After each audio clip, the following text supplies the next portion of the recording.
이 시간에는 요한계시록의 성경적인 개요라는 주제로 말씀을 교제하겠습니다.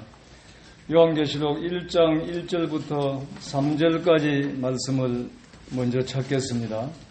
예수 그리스도님의 계시라. 이는 하나님이 그에게 주사 반드시 속히 일어날 일들을 그 종들에게 보이시려고 그의 천사를 그 종 요한에게 보내어 알게 하신 것이라.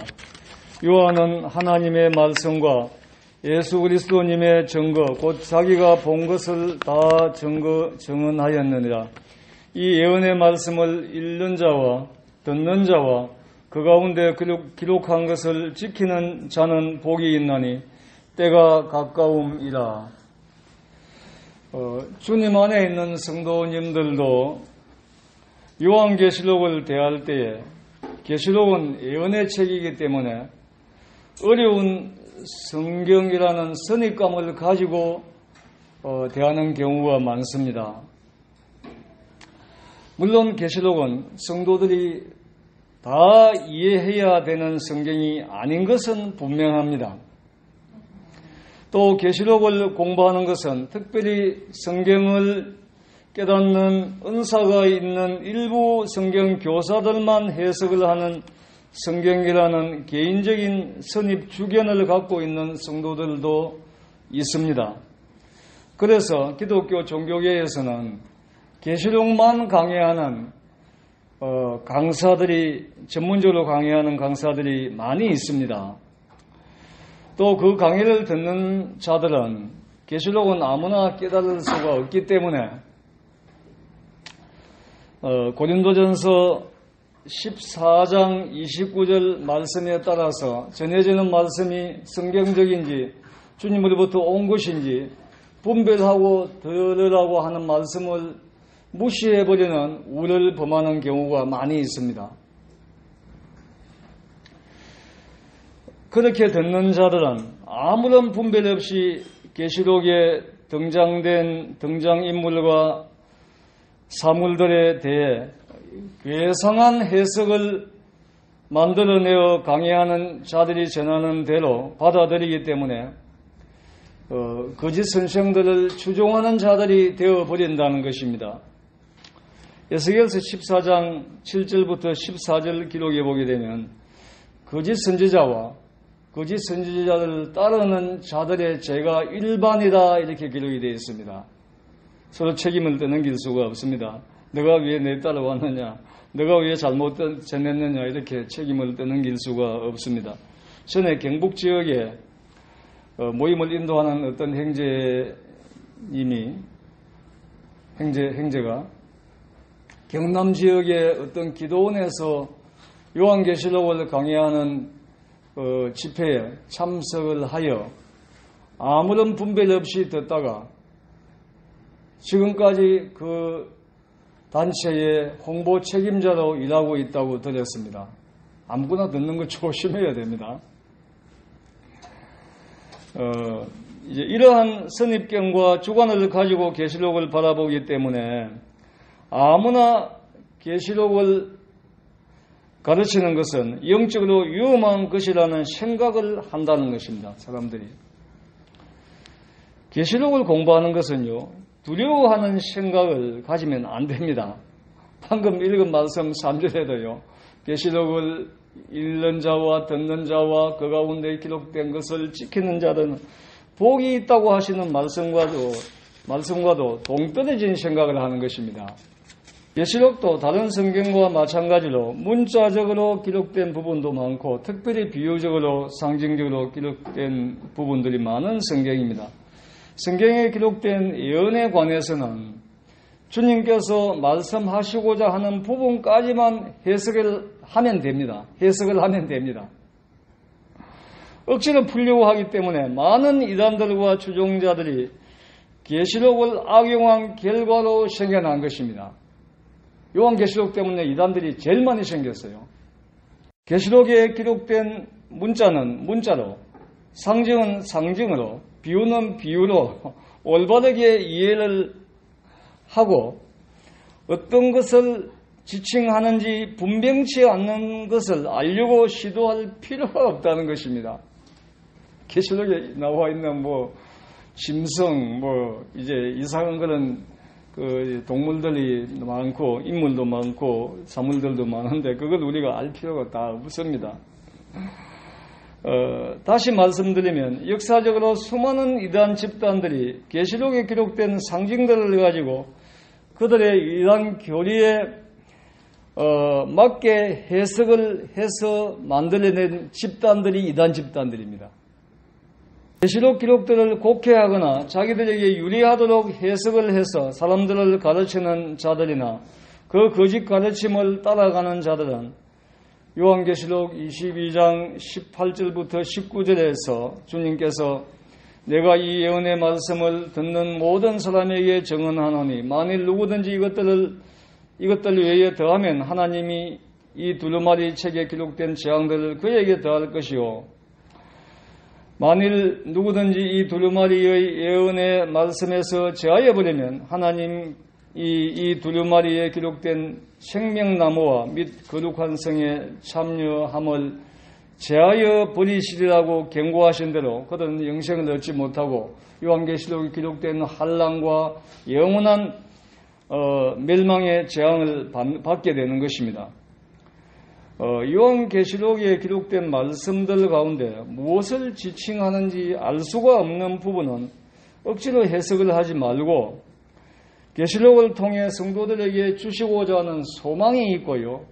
교훈이 있습니다. 그것만 받는다면요. 계시록을 읽는 자와 듣는 자와 지키는 자들은 복을 받는 것입니다. 또 요한계시록에는 수많은 천사들이 등장을 합니다. 근데 성도들이요, 천사에 대해서 막연히 두려운 존재이고 신비스러운 존재라고 생각하는 경우가 있습니다. 천사들은 창조 단계에서는요, 인간보다 조금 능력이 있는 존재로 창조되었지만요, 하나님의 부리는 영입니다. 그래서 하나님의 영광을 지키고 하나님의 심부름을 하는 존재일 뿐입니다. 히브리서 1장 14절에 보면 후속 안에서는 천사의 위치가 구원 얻은 하나님의 후사인 성도들의 하인일 뿐입니다. 앞으로 성도들이 고린도전서 6장 3절에 기록된 대로 천사들을 재판합니다. 우리 성도들의 위치가 그렇게 높아졌습니다. 하나님의 자녀들이고요. 입니다. 이 천사를 이렇게 신비스럽게 생각하거나 두려워하는 것은요, 주인이 하인을 신비스럽게 생각하고 두려워하는 이 주객이 전도된 생각입니다. 주인과 하인의 위치가 뒤바뀌어버린 그런 착각을 하는 것입니다. 천사 두려워할 필요 없습니다. 귀신들을 이제 조종을 받고 있는 무당들, 점쟁이들 두려워할 필요가 없습니다. 계시록 성경 1장 1절에 기록된 대로 요한계시록은 주 예수 그리스도님께서 직접 요한에게 계시한 성경이고 군데군데 천사들을 통해서 하나님의 뜻이 요한에게 전달된 곳이 많이 있는 성경입니다. 주님께서 여자의 몸을 통해 인간의 몸을 입으실 것을 마리아에게 전해준 것도 천사였습니다. 또 주님께서 12영, 즉 7만 2천의 천사들을 보내셔서 주님을 체포하러 온 자들을 멸하실 수가 있었지만은 아버지 하나님의 뜻을 따라서 체포되시고 십자가에서 저희들의 죄 때문에 대신 형벌받고 죽어주셨습니다. 참고로 영은 그 당시에 로마의 가장 큰 군대의 단위를 영이라고 했습니다. 이제 우리나라는 한 군단이 약 10,000명 정도입니다.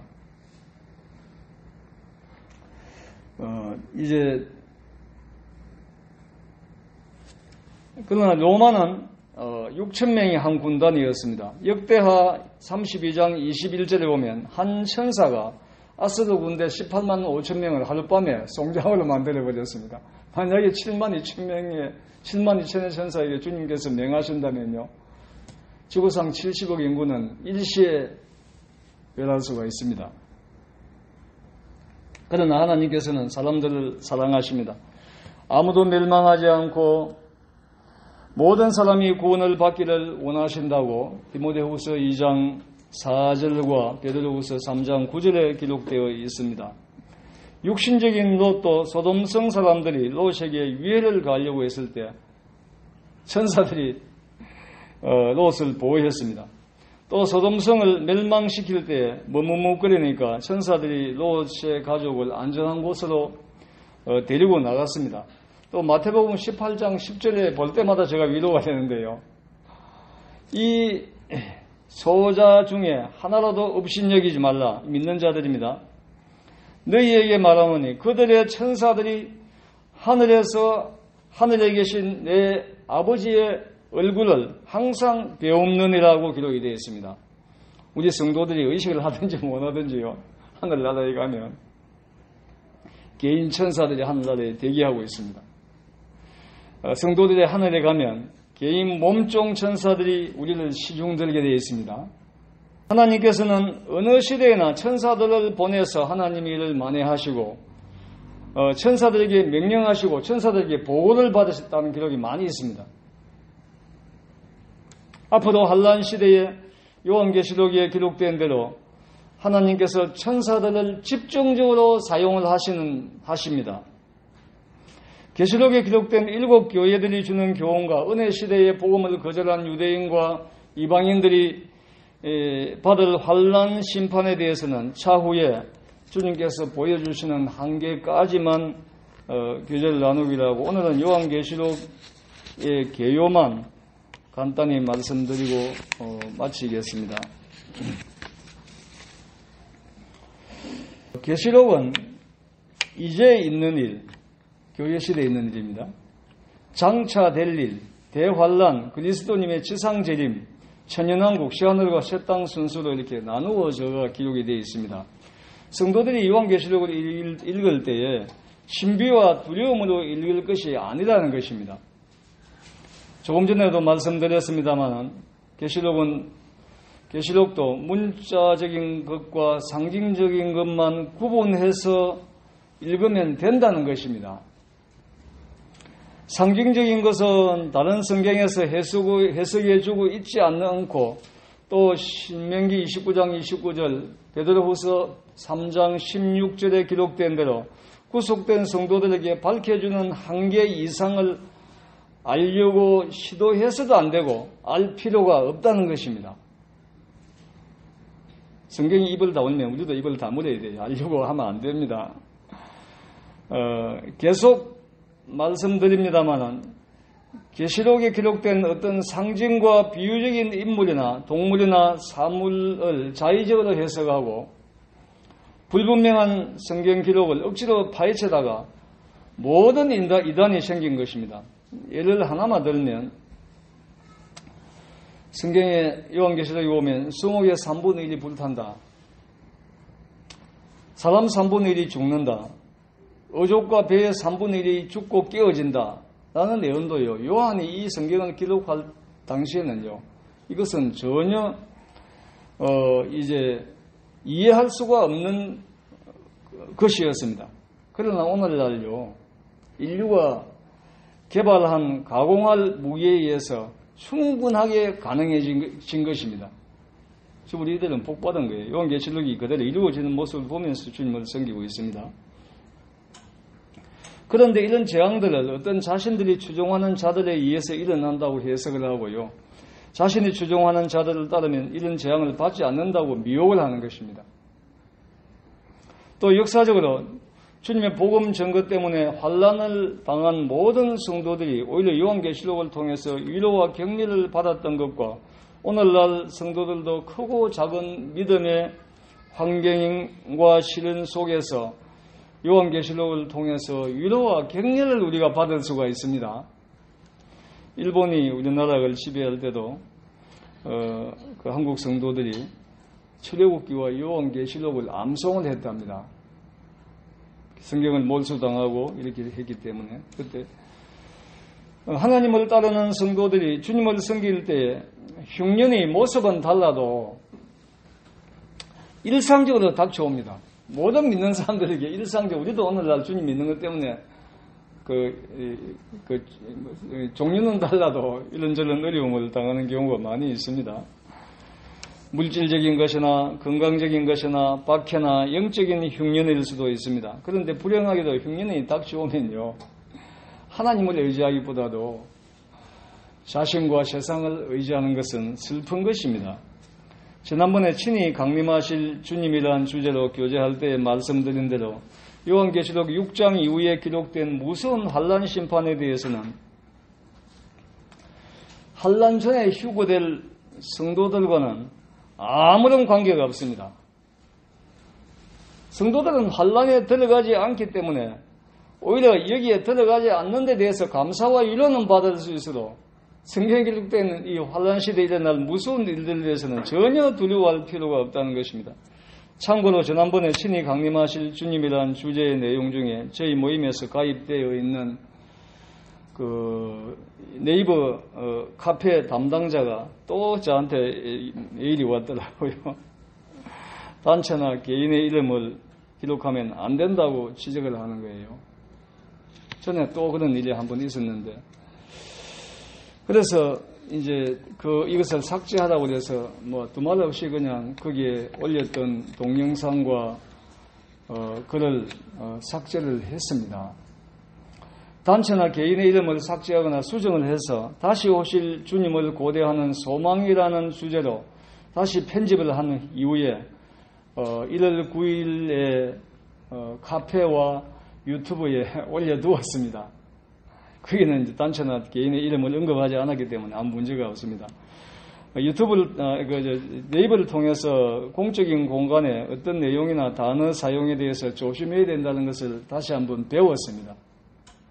저도 늘 실수를 많이 하는데, 요한계시록에는 여러 가지 복이 기록되어 있습니다. 1장 3절에 계시록을 읽는 자와 듣는 자와 지키는 자들은 복이 있다고 기록되어 있습니다. 요한계시록 14장 13절에 우리 장례식 때 종종 인용하는 말씀인데 순교자들에 대해서 복이 있다고 기록되어 있습니다. 여기에 순교자들은 넓은 의미에서는 주님을 믿고 주 안에서 죽은 모든 자들이 복이 있다는 말씀으로 받을 수가 있습니다만은 여기에서는 원칙적으로 환난 시대의 사단의 인을 거절하다가 목배임을 당하거나 어떤 방법으로든지 환난 시대에 죽음으로 믿음을 지킨 자들을 말씀한다고 분별할 수가 있습니다. 14장 13절에 보면 지금 이후로, 즉 환난이 시작된 이후로 주님 안에서 죽는 자들은 복이 있다고 기록되어 있기 때문입니다. 지금 교회 시대의 구속을 믿은 자들은 환난에 들어가지 않고 휴거되지만은 환난 시대의 복음을 믿고 환난 시대에도 그대로 복음이 전해집니다. 14만 4천 명에 의해서 영원한 복음이 전해집니다.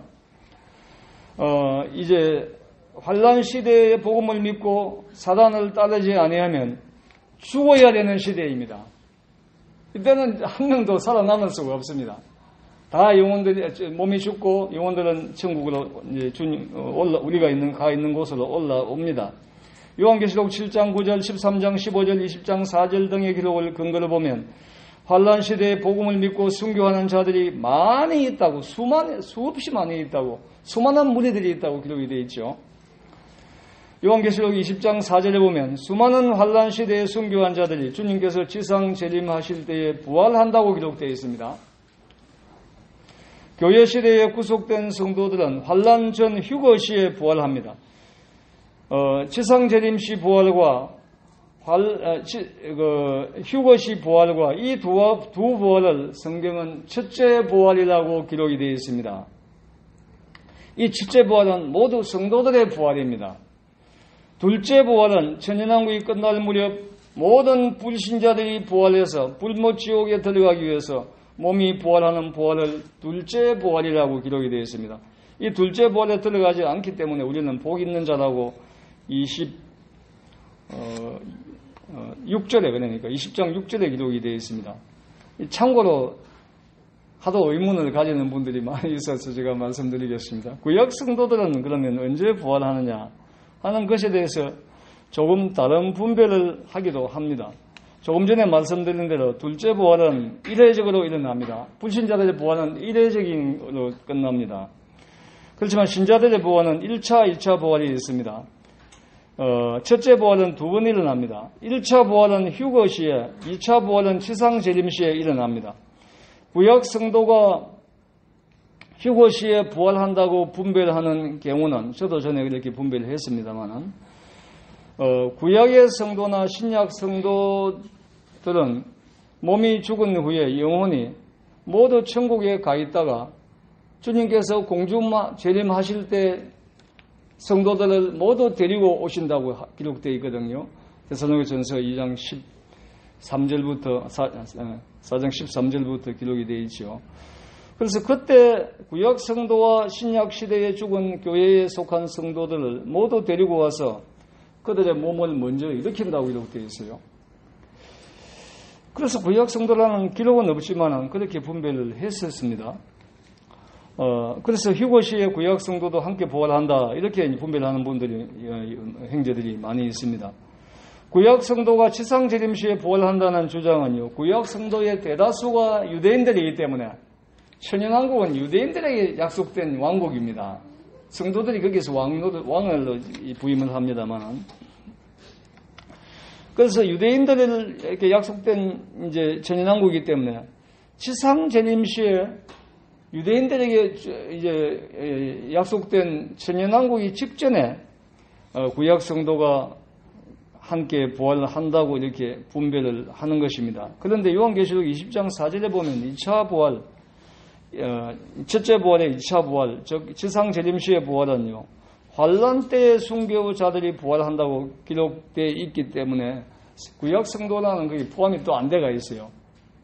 그래서 휴거 시에나 지상재림 시에 구약 성도의 표현 부활에 대해서 명확한 기록이 없기 때문에 제 개인적인 분별은 말씀을 드리지 않겠습니다. 또 요한계시록 19장 9절에 천사가 말을 했는데 어린 양의 혼인잔치에 청함을 받은 자는 복이 있다. 이렇게 요한계시록에 복이 있다고 기록이 되어 있습니다. 이 혼인잔치는 신랑 되신 주님과 신부된 교회의 혼인잔치입니다. 이 혼인잔치에 청함을 받은 자들은 복이 있다는 거예요. 청함을 받은 자들은 세례 요한을 포함해서 구약의 모든 성도와 환란 시대의 순교를 당해서 주님 앞에 올라온 성도들이라고 분별을 할 수가 있습니다. 즉 교회에 속하지 아니한 모든 하나님께 속한 성도들이 주님과 교회가 혼인잔치를 하는 자리에 초청을 받아가지고 참석을 한다는 것입니다. 세례 요한도 요한복음 3장 29절에 보면 나는 신랑의 신부도 아니고 이제 친구로서 기뻐한다 이렇게 말을 했는데 친구도 하객 즉 손님인 것입니다. 요한계시록 20장 6절에 아까 말씀드렸습니다만 이 첫째 부활에 참여하는 자들은 복이 있고 거룩하도다. 둘째 사망이 그들을 다스리는 권세가 없고 도리어 그들이 하나님과 그리스도님의 제사장이 되어 천년 동안 그리스도님과 더불어 왕노릇하리라 고 기록되어 있습니다. 첫째 부활에 참여하는 자들은 복이 있다는 것입니다. 천년왕국의 왕으로 세상을 통치한다는 것입니다. 지금 우리나라가 5년 임기에 대통령 자리를 놓고 아주 치열하게 지금 이제 경쟁을 하고 있습니다. 우리가 교만하면 안 됩니다만은 그들의 자질 기준을 좀 이렇게 살펴보았는데요. 그들이 아무리 능력이 있는지 모르겠습니다만 성경에서 말씀하시는 지역 교회의 인도자로는 모두 부적격자들이었습니다. 부인이 문제가 없으면 누가 또 문제가 있고 아들이 문제가 있고 본인들도 문제가 많고 교회의 인도자라는 모두 부적격자들입니다. 대통령에 출마한 자들이 그렇다는 겁니다. 유교에서도 강조하는 선비의 가장 큰 덕목은 수신제가 지국팽천하라고 했습니다. 자기와 자기 집을 잘 다스리고 먼저 다스리지 않으면 나라를 다스릴 수 없다는 거예요. 거룩하신 하나님의 교회의 인도자들은 세상 국가와 어떤 단체의 인도자들보다 높은 수준의 도덕적, 인격적, 가정적인 조건이 구비되어야 한다는 것입니다. 갖추어져야 한다는 것입니다. 성경에 기록된 장로의 자질이 갖추어져 있는지를 잘 살펴보고 성경에는요, 먼저 된 인도자들이 새로운 인도자들 세워야 한다고 디도서와 디모데 전후서에 기록이 되어 있습니다.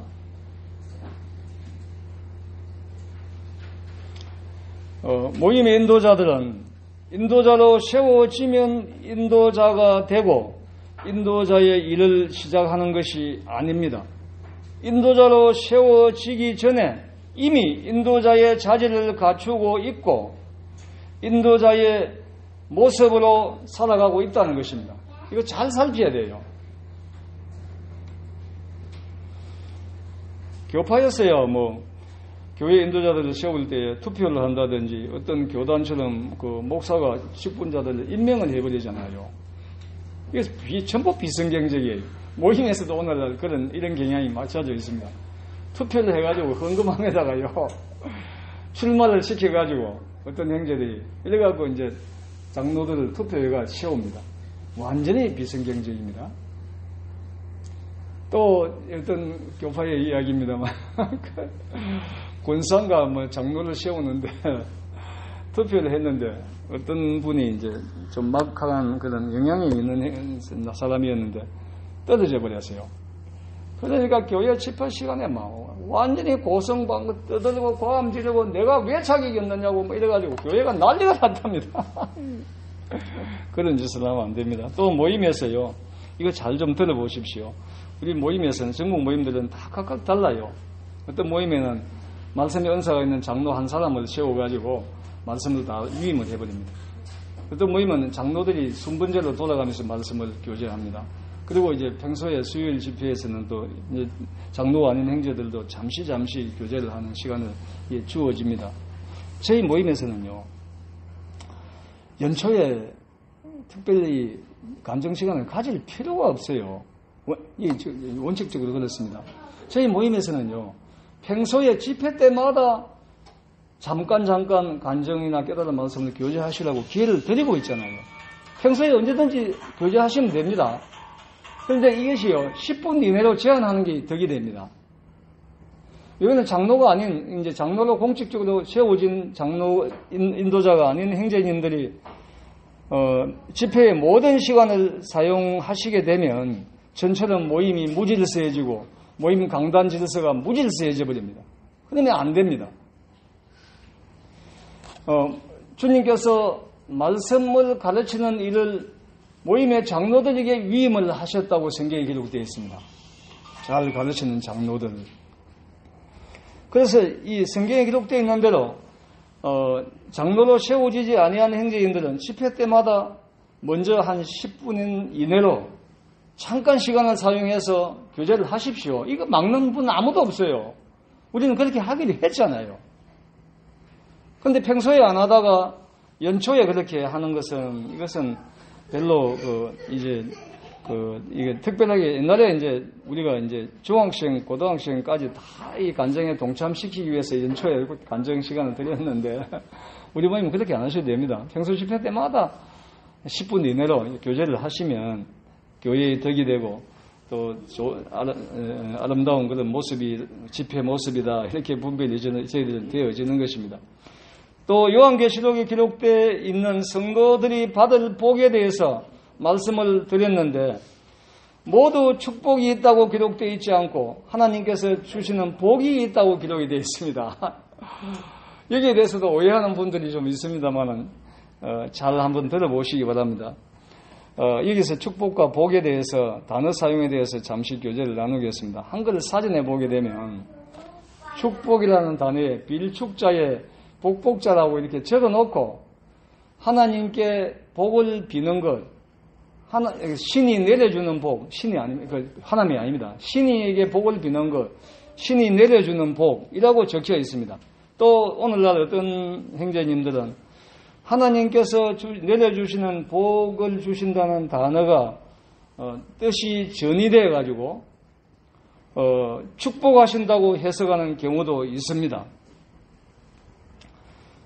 그러나 세상 모든 사람들이 다 이 단어를 그렇게 사용하고 있다고 해도 하나님께 속한 성도들은요, 성경에 어떻게 기록되어 있느냐 하는 정도는 구분해서 알고는 계셔야 한다는 것입니다.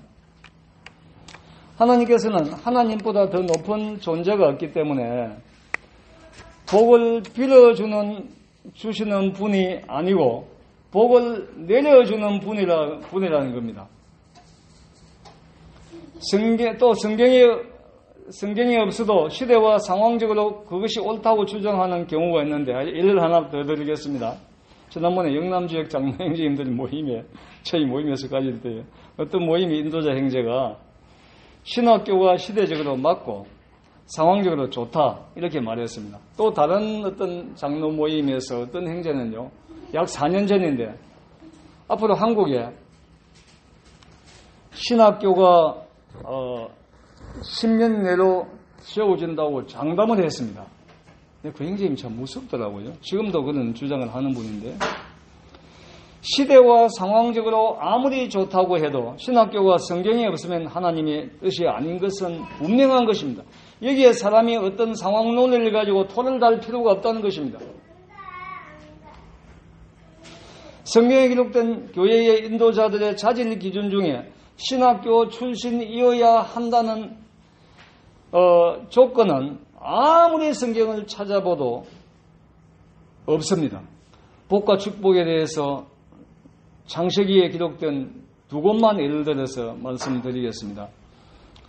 창세기 14장 18절 20절 26장 24절에 보게 되면 하나님의 제사장 위치에 있던 멜기세덱이 아브라함을 만나가지고, 전쟁에서 돌아오는 아브라함을 만나가지고 아브라함을 축복하여 이르되 하나님이여 아브라함에게 복을 주시옵소서라고 기록이 되어 있습니다. 또 야곱의 아버지 이삭이 아들 야곱에게 축복할 때에 하나님께서 야곱에게 복을 주시고 번성하기를 원합니다라고 기도해 주었습니다. 예를 들면 수없이 많습니다. 성경 전체에 사람이 하나님께 기도할 때에 축복해 주십시오라는 기록은 한 곳도 없습니다. 모두 복을 주시옵소서라고 기록이 성경에 되어 있습니다.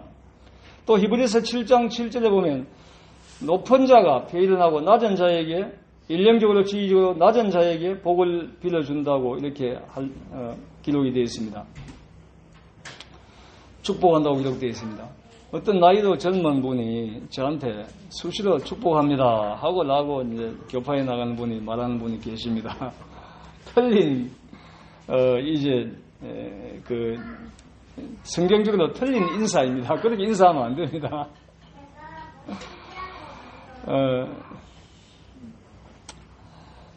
교파에 성경적으로 틀린 인사인데, 근데 결혼식 때에 주례자가 신랑 신부에게 축복합니다라고 하면 맞는 인사입니다. 그리고 청첩장에다가 이 결혼식에 오셔서 신랑 신부를 위해 축복해 주십시오 라고 표현하는 것은 맞는 표현입니다. 연령과 지위가 낮은 자라면 연령과 지위가 높은 자에게 당신이 하나님께 복 받기를 원합니다, 하나님께서 당신을 위해 복을 주시기를 바랍니다 라고 표현해야 맞습니다. 강제로 이 단어를 사용을 제한하는 것은 아니기 때문에 오해하지 마시기를 바랍니다. 참고만 하시기 바랍니다. 우리 성도들은 계시록에 기록된 조금 전에 말씀드린 믿는 자들에게 복이 있다는 이런 부분만 생각해도요, 계시록을 통해서 위로와 기쁨이 넘칠 수가 있는 것입니다. 계시록은 두려운 성경이 아닙니다. 성도들에게 위로와 기쁨을 주는 성경입니다. 만대를 명정하시는 하나님께서 장래의 일을 이미 이루어진 것처럼 말씀해 주시는 성경이 요한계시록입니다. 계시록을 통해서 성도들은 장래에 일어날 하나님의 일정표를 미리 볼 수가 있는 것입니다. 특별히 오늘날 사는 성도들은 주님의 공중재림 직전에 살고 있다고 분별하고 있기 때문에 곧 성취될 것에 대한 징조들을 보면서 우리는 살고 있습니다. 성경에 이렇게 되어간다. 우리는 이렇게 되어간다는 걸 우리가 보고 있는 거예요, 지금 현재. 그래서 어느 시대에 사는 성도들보다 이 예언의 말씀을 이해하는데 우리는 유리한 여건 속에서 살고 있습니다. 가장 큰 징조는 2차 대전 이후에 이스라엘과 수많은 나라의 민족들이 독립했습니다. 이 징조가 우리 시대에 성취된 것입니다. 실제로요, 2차 대전 이전에는요, 통계에 의하면 한 20여 개 국이 세계를 지배하고 있었습니다. 근데 그 이후에 지금은 유엔에 가입된 국이 북한도 가입되어 있고요. 우리도 동시 가입되어 있고요. 190여 개 이상이에요. 196개인가 국이 이제 가입되어 있는데, 이렇게 나라의 수가 많은 독립이. 이것이 왜 그러냐면, 무화과나무의 비유를 배우라. 이제 꽃이 피고 열매가 맺고 가지가 연하해지면 주님이 내가 인자가 더욱 가까이 온 줄 알라. 그래서 무화과나무와 모든 나무, 그러니까 모든 민족의 독립이 이루어지면 인자가 가까운 줄 알아라는 거예요. 이 비유에 대해서는 분명한 그 주님의 비유가 맞습니다. 국가의 독립이 맞습니다. 거기는 무화과나무는 우리나라는 무궁화고요, 꽃이요. 무화과나무는 이스라엘의 그 국가의 꽃입니다. 이게 우리 시대에 모두 성취가 된 것입니다. 또 전성에 의하면, 전해 내려오는 것은 성경에는 기록이 안 되어 있지만, 전성에 의하면 요한 사도는 황제의 우상 숭배를 거부하다가 기름가마에 던져졌다고 합니다. 그러나 하나님께서 요한에게 계시할 계시가 남아있기 때문에 죽지 않고 살아서 지중해에 있는 밤모섬에 유배돼서 귀양살을 할 때에 성령의 감동을 받아서 주님의 계시를 받아 기록한 것이 지금 우리 손에 들려있는 요한계시록입니다. 우리 성도들은 땅에서 나그네와 행인입니다. 나그네로서 무엇이든지 주님께서 맡기신 주님의 일에 헌신을 해야 됩니다. 또 주님께서 우리의 영혼을 부르신다면 언제든지 지금이라도 떠날 준비를 하고 매일 주님을 기다리는 심정으로 살아가야 된다는 것입니다. 원래는 주님 오시기 바랍니다. 어떤 형제님들이, 성도님들이 새해 인사를 이렇게, 제가 요즘, 옛날에는 제가 새해에 한 300여 분의 성도님들에게 새해 인사를 보냈어요, 먼저. 그러니까 한 65세 이전에는 그렇게 했던 것 같아요. 근데 그게 너무 힘들어가지고 제가 중단해버렸습니다. 그러니까 그 중에 몇몇 분들이 연초가 되면 형님 새해 건강하시고 이렇게 평안하십시오 하고 문자가 옵니다. 그럼 답을 보낼 때 원래는 특별히 제가 빠지지 않은 것이 있었습니다. 원래는 주님 오시길 바랍니다. 그 문자를 받는 분이 어떻게 받아들이셨는지 그건 모르겠습니다. 이 요한계시록 성경이 시기적으로 마지막에 기록되게 하신 것은 하나님께서 마지막에 기록되게 하심으로 하나님께서 이 성경을 완성시키셨습니다.